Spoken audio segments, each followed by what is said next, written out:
But we're trying to get the word out on what's actually really happening with our people as First Nations that have suffered the pains of, or just going through the system of residential schools and the 1960s stuff that we hear about, eh? Yeah. And you being our respected elder within this community in Three Turtle Island, we feel that you have a lot to tell, you have a lot to teach, and you have a lot of stories to tell about. Yeah, the area I like to talk about a little bit about today is the residential schools with the combination of the foster homes. Because in the 30s, the ones that were scooped up to go to the residential school, the rest of us were scooped up and put in foster homes. And the foster homes in the residential school, the whole purpose of both of them was to defeather us, take our culture away from us. And people could argue which did the most damage. Well, they both did. But in many ways, one of the, I would say, in the residential schools, the people that were in it, my mother and family, nephews and cousins and all were in it. But I was in the foster home system. And the foster home system was actually, when the ones were going to the residential schools, they had each other, you know, the cousins, brothers, family. But the ones of us that went into the foster homes, we had no one. We had no one. And no family, no nothing.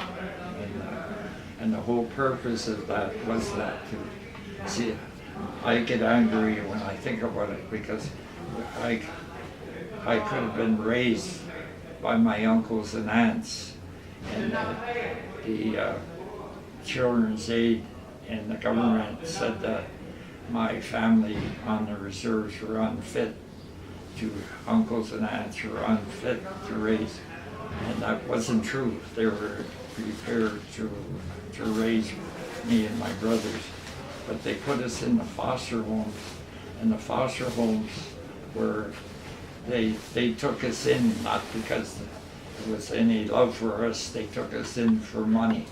They took us in for money. They were making money off of us, and the Children's Aid were making money off of the government, and and we were put in foster homes that were basically they just took us because they were getting paid to, and most of them were racist towards Native people, and that's the kind of environment we were in. And the whole, my foster mother was to take the Indian out of me, and she did it to my twin and two other brothers.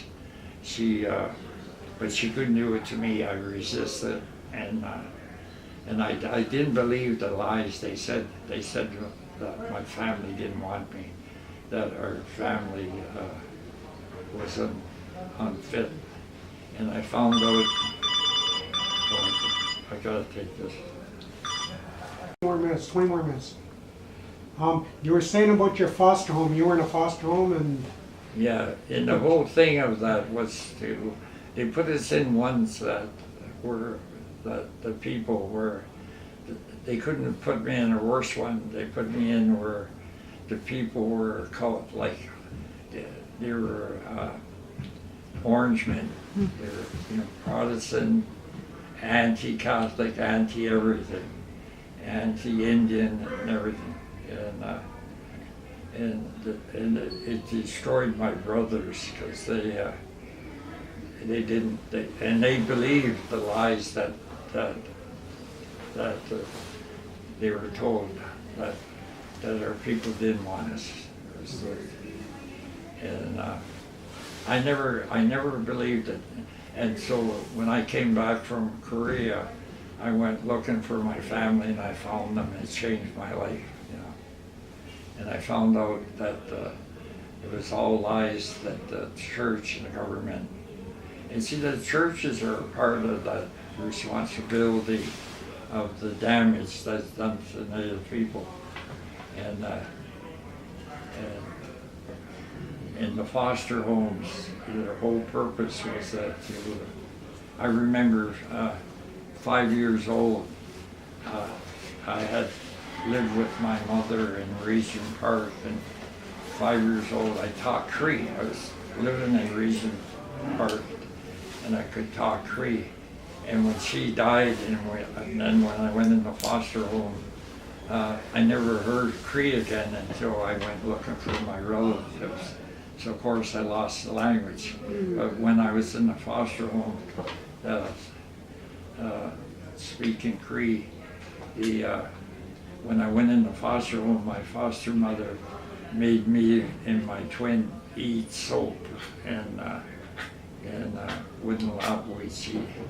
She'd if I would speak Cree, she'd hit us with a stick and that kind of stuff. So my brothers, you know, lost the language, and she believed they believed the lies that were told to them, that our people didn't want us, which I found it wasn't true. But the whole thing of that defeathering us was to take everything away from us. But it took, you know, it was great, a lot of suffering. I've been healing from that all my life to recover from the damage what was done. And there's a group of us, we have a lawsuit against the Children's Aid and everything, and we're going to get some money from it, but they're taking care of the residential schools first, then they're going to take care of us. But what they're doing the same thing they did to the residential school. They wait till some of them die off, to, you know, drag it out as long as they can. And but I told them that I'm going to live to 100, and I say that story about it. And people say, why do you want to live to 100? I said, I want to live to 100 because I ever see my wife, the most beautiful Indian woman, and I want to make sure no one gets her.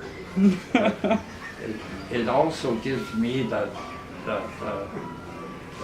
motivation to take care of myself and to be there. And they're hoping that me and others are going to die off, you know, the longer they can drag things out. But it doesn't matter that. But I'm in a position where I've seen great changes, and I see that we are, no doubt about it, we're going to survive. And my thing right now is a lot of our people are trying to fit in the system. My thing, why are we wasting time to be like them? What we need to do is take care of ourselves, keep our culture. We need to help the people on the reserves and maintain the land, and we need to educate our young ones, but also culturally too. You know, having a white man's education, to get a good job, they're going to have to do that. They're going to have a good education, but they also need to have our native education, and our native education is the culture, the sweat lodges, the ceremonies, and everything. And it can be done, it must be done. For example, I have a lodge out in Gulf on the land, and Vern, Elder Vern, Do you need help with your lodge? Do you need like, I don't know, what is it that you need at your lodge to keep it running, to keep it, Well, yeah. do what you do? What I need is something. Everything, we live in a dominant society, everything costs. So do we need to buy wood. And we even have to buy grandfathers. We used to be able to go to what do you call it, a rock place and pick them, but now they found out that Indians are willing to buy them, so we have to buy them. So we have, it costs, it's about the cost. It's a financial situation. Yeah. Financial, Yeah. you need help financially. Yeah, we need financial help so we can do it. And I try to do one. The lodge I have is, I call it a family one. It's for families and men and women and children. We all pray together, and it's one that I try to keep in tradition. I was living in Gabriel Dumont out in Scarborough, but it's still part of the city. And my elders out west, I have elders older than me and younger than me, and they said, you know, Vern, don't have your lodge in the city. Some do. And he said the reason that Toronto is too polluted. It's too polluted. It's the city's dying. You know, you go over to Hyde Park. That place, all the trees are dying, the roots are dying, and Toronto's. And there's so much car pollution, so much that the water's polluted, everything. Toronto, so don't have it in the city. And I said, what am I going to do then? They said, well, pray. And I prayed for 2 years. Then a priest from Guelph invited me over to some land, and I've been there ever since. I have my lodge on the land, and so they. Would this be the place that you do your sweat lodges? Yes, yeah. I have my sweat lodge out there. I've been out there like going, let's see, almost 34 years. Oh wow, and, that's a long time. Yeah. I was the first one to start doing the lodges again, first one. And they have them in Toronto, but you know, my thing was I was kind of opposed to that. Then I thought about it. Who am I to say if people are going to use it to pray with? Who am I to say? But I just encourage them, you know, others to find some land outside, either the Six Nations or some outside the cities. But there's people in Toronto that pray on a roof. But that one there is more like a sauna. It's not really a sweat lodge. But if people are going to pray, well, who am I to say no, you know? So I just take care of my family and people who want to come out and pray with me. You know? But it's good that we have places that and the Six Nation people are pretty good to support others, you know, Right. who want to go out there. Yes. Yeah. Yes. So,